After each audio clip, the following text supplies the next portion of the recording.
If we consider historical differences in understanding of family relations, especially relations within marriage, we encounter some strange things, like for example the concept of coverture. This is the legal concept according to which the husband should provide protection for his wife. This is a concept that was quite popular in Western Europe, in England as well, and is best characterized by a very famous quotation by an English judge called William Blackstone from late 18th century. Here we have his portrait, and he said that by marriage, husband and wife are one person. And very quickly it was added that this person was the husband. The British law had two legal terms for women. They come from French language with a slightly different spelling. So femme sole and femme couverte, which means a single woman and a married or protected or covered, it's really like this, woman.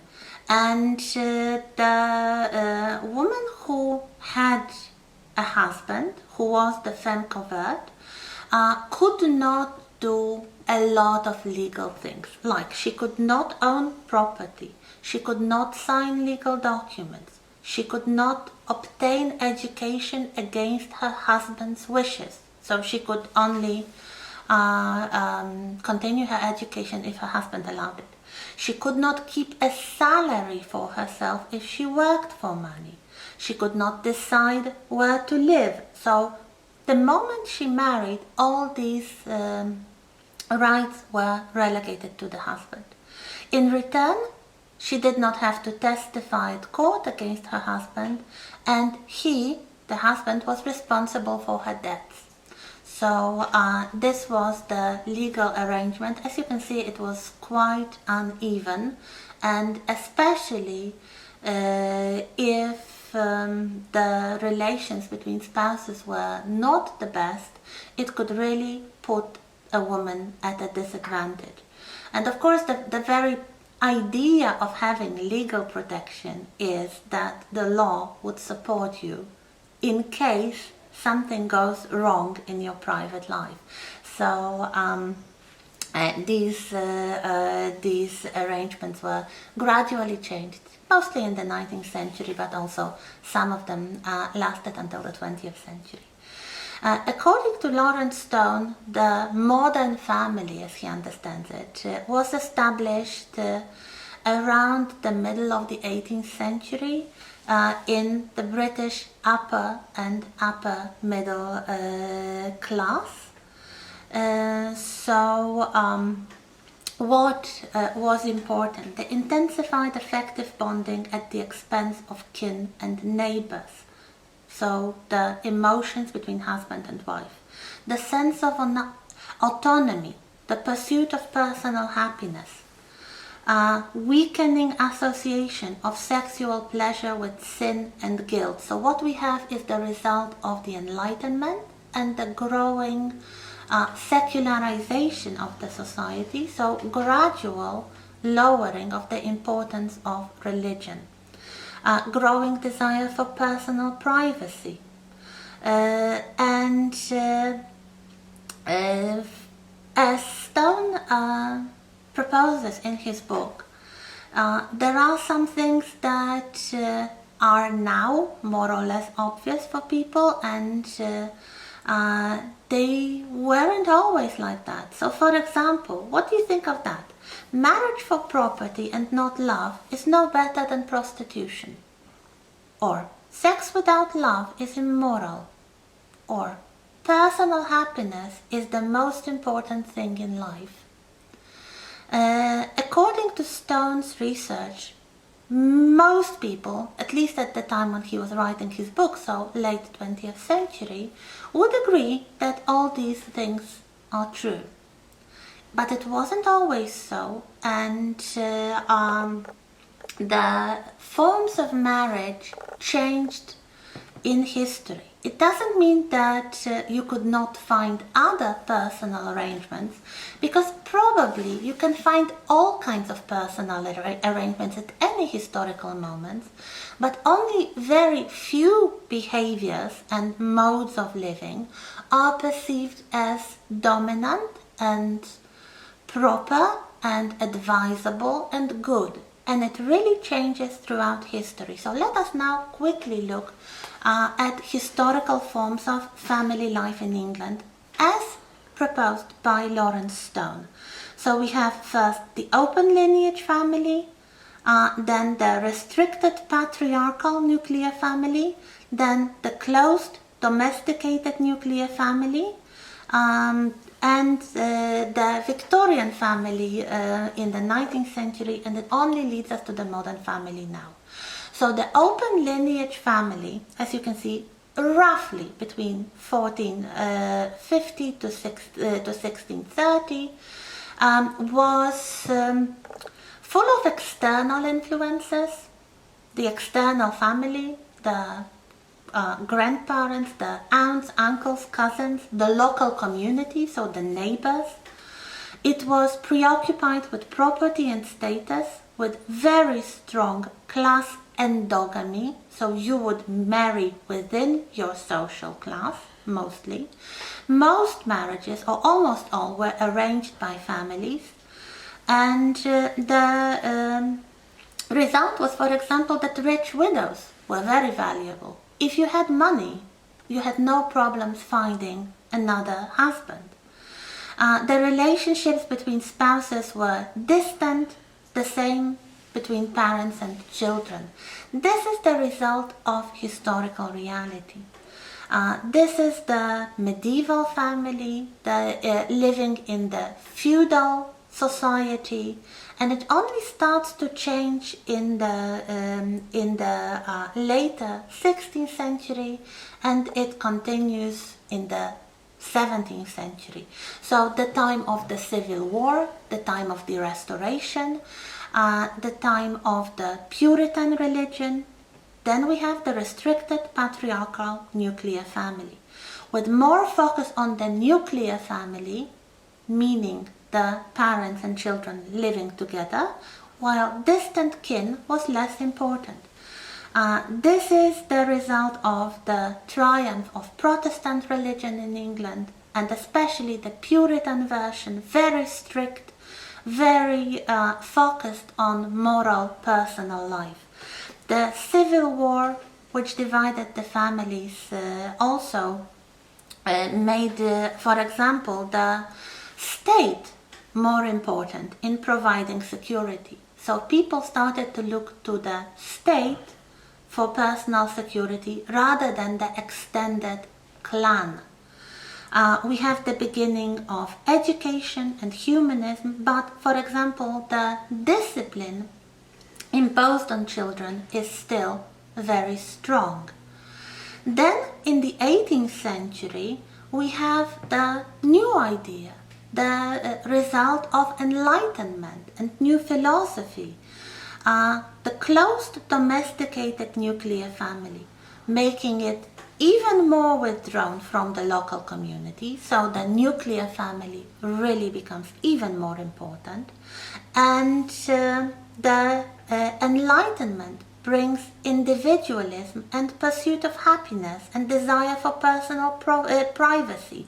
So the arranged marriages begin to lose their importance. Young people want freedom. They want to marry for friendship. They want to have shared interests. They want to have more love.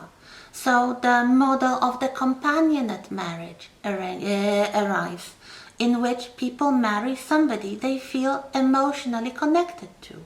So we have words like mama and papa, rather than sir or madam, used between parents and children.